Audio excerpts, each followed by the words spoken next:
Your glutes have three separate muscles, and there is a very good chance not a single exercise in your current routine is hitting all of them, which is exactly why they have not grown. But before we get into the exercises themselves, I need to address something that most fitness channels completely skip over. And honestly, it might be the reason your glutes have not responded the way you expected, no matter what you have tried. See, most people think the glutes are simple. You squat, you lunge, maybe you do a few kickbacks, and boom, results. But your glutes are actually made up of three distinct muscles. The gluteus maximus, which is the big one you see from behind, the gluteus medius, which sits on the outer hip and gives you that side roundness, and the gluteus minimus, tucked underneath the medius. To truly build a well-developed backside, you need to be hitting all three of those muscles with intention, not just doing random exercises and hoping for the best. And the three dumbbell movements I am about to walk you through do exactly that. They target all three areas of the glutes in a way that actually produces measurable results, especially if you are over 40 and your training needs to be smart, not just hard. All right, let us get into exercise number 1, and this one is probably not what you expected me to start with. It is the Romanian deadlift. Now, I know what you might be thinking. Is not that a hamstring exercise? And technically, yes, the hamstrings are heavily involved. But here is what most people do not realize. When you perform a Romanian deadlift with proper hip hinge mechanics, the gluteus maximus is actually one of the primary drivers of hip extension. It is doing a massive amount of work to control the descent and generate force on the way back up. The reason this exercise sits at the top of the list comes down to two things: stretch and load. During the Romanian deadlift, your glutes are placed under a deep eccentric stretch while also being challenged with meaningful resistance. And research consistently shows that muscles grow most efficiently when they are loaded in a lengthened position.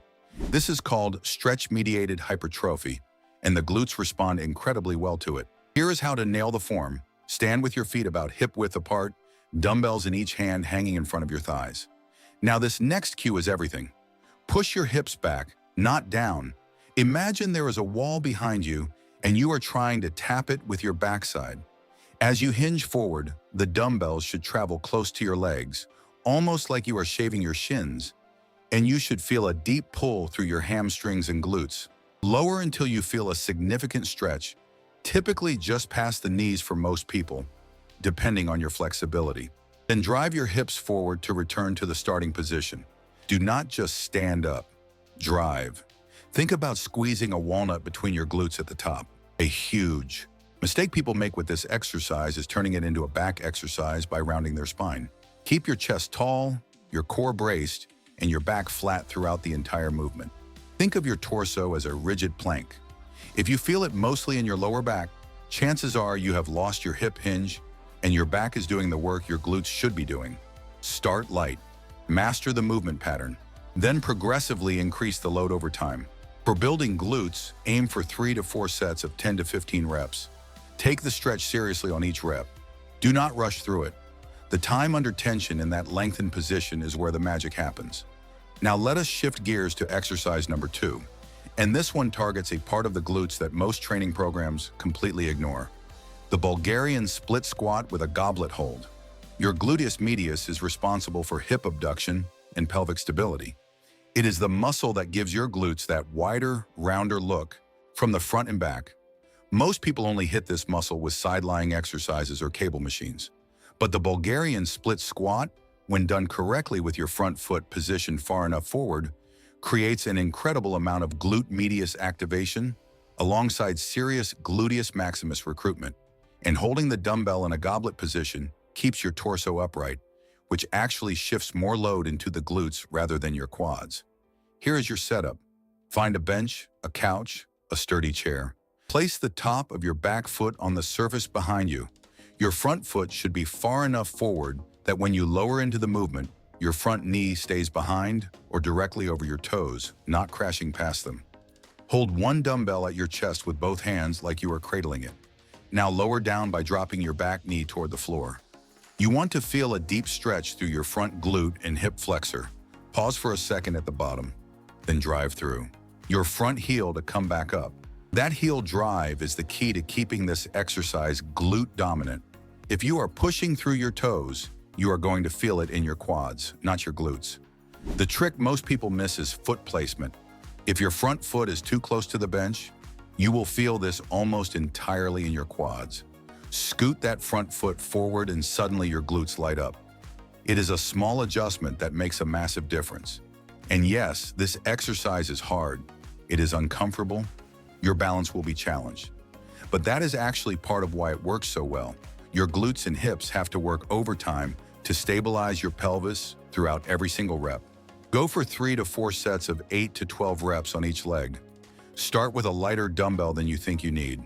The goblet position feels deceptively easy until you are on rep 10 and your front glute is on fire. Now, I want to pause for just a second because I know someone watching this right now has been struggling with inconsistency in their training. You do a great workout 1 week, then life gets in the way, and suddenly you have not trained in 2 weeks. Sound familiar? Here is the truth. The exercises themselves are only part of the equation. The structure around those exercises, the progression, the recovery, the sequencing, that is what turns occasional good workouts into consistent results. If you are over 40 and you want all of this mapped out for you in a structured plan, the Physique Hub Over 40 blueprint in the description does exactly that. Laying out a full 12-week program built around these kinds of compound dumbbell movements so you are not guessing week to week. Okay, exercise number 3. And this is the one that will likely surprise you the most because it looks simple, almost too simple. But the physiological demand it places on your glutes is genuinely impressive. We are talking about the dumbbell hip thrust. Now, you might have seen hip thrusts done with a barbell at the gym, and they are fantastic. But dumbbell hip thrusts are completely underrated for home training. And honestly, for a lot of people, they are actually easier to set up and execute with proper form, especially if you are working out in your living room. Here is why this exercise earns its place. The hip thrust keeps your glutes under peak tension at the very top of the movement, which is the point of maximum hip extension. This is completely different from the Romanian deadlift, which challenges the glutes most at the bottom in that lengthened position. What you get by combining these two exercises is a full spectrum of glute loading. One hits the stretch, the other hits the contraction. And when you train a muscle through its full range of challenge, you get better overall development. Setup is straightforward. Sit on the floor with your upper back against the edge of a couch or a sturdy bench. Place a dumbbell across your hips and hold it in place with both hands. Your feet should be flat on the floor, roughly hip width apart, with your knees bent at roughly a 90-degree angle. Now drive through your heels and push your hips up toward the ceiling. At the top of the movement, your body should form a straight line from your knees to your shoulders. Squeeze your glutes as hard as you possibly can at the top. Hold for a full second, then lower back down with control. Here is the coaching cue that changes everything for most people. When you are at the top of the movement, tuck your pelvis slightly. Think about pulling your belly button in and rotating your hips so your lower back does not arch excessively. This pelvic tuck is what creates maximum glute engagement and prevents the movement from becoming a lower back exercise. If you feel your lower back working instead of your glutes, you are probably letting your hips shoot up without that posterior pelvic tilt at the top. You can make this exercise harder over time by slowing down the tempo, adding a pause at the top, doing single leg variations, or simply increasing the dumbbell weight. 3 to 4 sets of 12 to 20 reps works really well here. The higher rep range is intentional because the hip thrust at peak contraction is a movement that your glutes can handle more volume on without excessive joint stress. It is one of those exercises that responds particularly well to what trainers call metabolic stress, which is that burning sensation that signals significant muscle fiber recruitment. Now, I want to talk about how to actually put these 3 exercises together because the order and structure matter more than most people realize. Here is what I recommend if you are doing a dedicated glute training day. Start with the Romanian deadlift. Your nervous system is fresh, your muscles are primed, and you want to tackle the most technically demanding movement first. This is your strength piece. Heavy, controlled, deliberate, then move into Bulgarian. Split squats. Your glutes are already warmed up and activated, and now you are adding single leg stability and medius work into the mix. Finally, finish with dumbbell hip thrusts. By this point, your glutes are fatigued and chasing that deep burn. The hip thrust is perfect here because it allows you to keep hammering those muscle fibers right through to the end of the session. The total workout looks like this. Romanian deadlifts, 3 to 4 sets of 10 to 15 reps. Bulgarian split squats, 3 to 4 sets of 8 to 12 reps per leg. Dumbbell hip thrusts, 3 to 4 sets of 12 to 20 reps. You are looking at roughly 40 to 50 minutes of focused work depending on your rest periods. Rest about 90 seconds to 2 minutes between sets on the Romanian deadlifts and Bulgarians. You can drop to 60 to 90 seconds on the hip thrusts if you want to amplify that metabolic stress effect. Now let us talk about something that not enough fitness videos address: progressive overload. Because doing these 3 exercises once or twice and expecting a transformation is just not how muscle building works. Your glutes need a reason to grow, and that reason is progressive challenge. Over time, you have got to increase the stimulus. This can mean adding weight, adding reps, slowing the tempo, decreasing rest periods, or adding pauses. The simplest approach when you are starting out is to track your workouts. Write down what you lifted and how many reps you completed. Next session, try to beat it by even 1 rep or a small amount of weight. This is progressive overload in its most basic and effective form. Over weeks and months, these small wins compound into significant muscle growth. Here is another thing I want you to understand about glute training specifically, and this applies especially to those of you who have been training for years without seeing the results you expected. The glutes are a stubborn muscle group for a lot of people. Not because they are impossible to grow, but because of a phenomenon called gluteal amnesia. Sounds funny, but it is a real problem. Essentially, if you spend most of your day sitting, which the majority of us do, your hip flexors become shortened and tight. To compensate, your glutes essentially become less active. Your nervous system kind of forgets to fire them properly. This is why you might do a heavy squat session and feel it entirely in your quads, while your glutes barely seem to register the workout. The solution is a brief activation routine before your training session. Before you jump into your Romanian deadlifts, spend 5 minutes doing things like bodyweight glute bridges, clamshells, or quadruped hip extensions. These low-load movements wake up the neural connection to your glutes so that when you hit your heavy compound movements, your brain is actually talking to your glutes efficiently. Think of it like warming up a car engine before flooring it. You do not skip the warm up and then wonder why the engine is sputtering. And while we are on the subject of getting the most out of these exercises, I want to briefly mention something about mind-muscle connection, because this is a concept that splits the fitness community, but actually has solid science behind it. When you consciously focus your attention on the muscle you are training while you are performing the movement, you increase the activation of that specific muscle.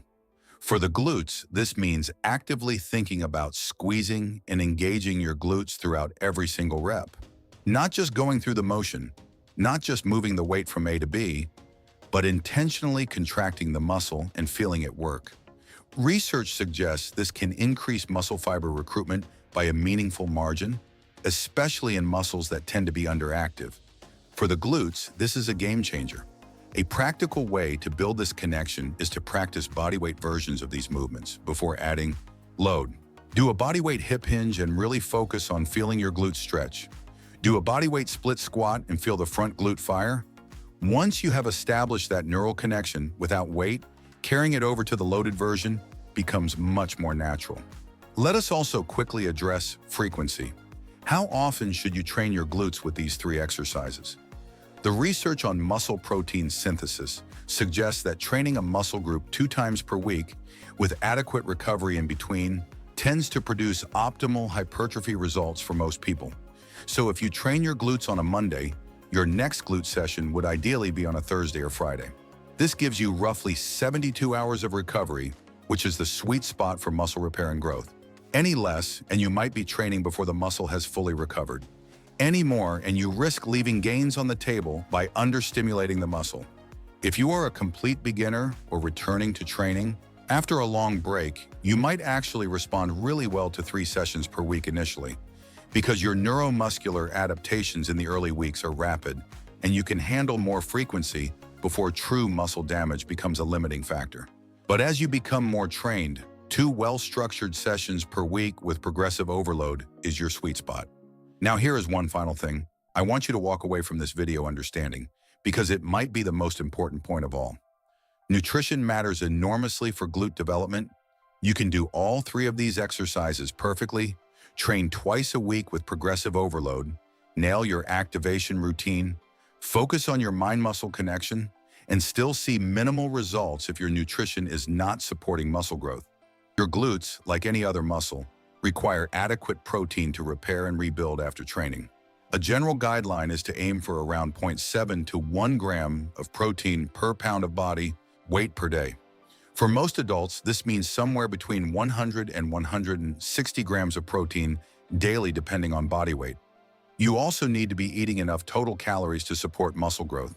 Being in a significant calorie deficit while trying to build muscle is like trying to build a house while someone is simultaneously tearing down the walls. Not impossible to make some progress, especially if you are newer to training, but it makes everything significantly harder and slower. If your goal is maximizing glute development, consider eating at or slightly above your maintenance calories while keeping protein high. This creates the optimal environment for muscle protein synthesis to occur. Hydration is another underrated factor. Muscles are roughly 75% water. When you are even mildly dehydrated, your strength and performance drop noticeably, which means your training sessions are less effective, which means less stimulus for your glutes to grow. Drink water consistently throughout the day, not just around your workouts, but all day long. All right, let us bring this home. 3 dumbbell exercises. Romanian deadlifts for that deep stretch-mediated glute loading. Bulgarian split squats for hitting the gluteus medius and building that rounded shape from all angles. And dumbbell hip thrusts for maximum peak contraction and that full spectrum of muscle fiber fatigue. 3 exercises, done consistently, with progressive overload, with proper form, with adequate protein, and with the mind-muscle connection dialed in. That is a formula that works, not just for people in their 20s who respond to everything, but for people in their 30s, 40s, 50s, and beyond. The gym does not have to be complicated. The most effective training programs in the world are built on simplicity, executed with intensity, and repeated with consistency. Fancy machines, cable setups, and 30 exercise routines are not why people build great physiques. The fundamentals done well, done often, and done with progression are why people build great physiques. If this video gave you something valuable today, do me a favor and let me know in the comments which of these 3 exercises you are most excited to try, or which one you have been sleeping on. Because I genuinely want to know. And if you want to keep training smart, the next video is right there waiting for you. See you in it.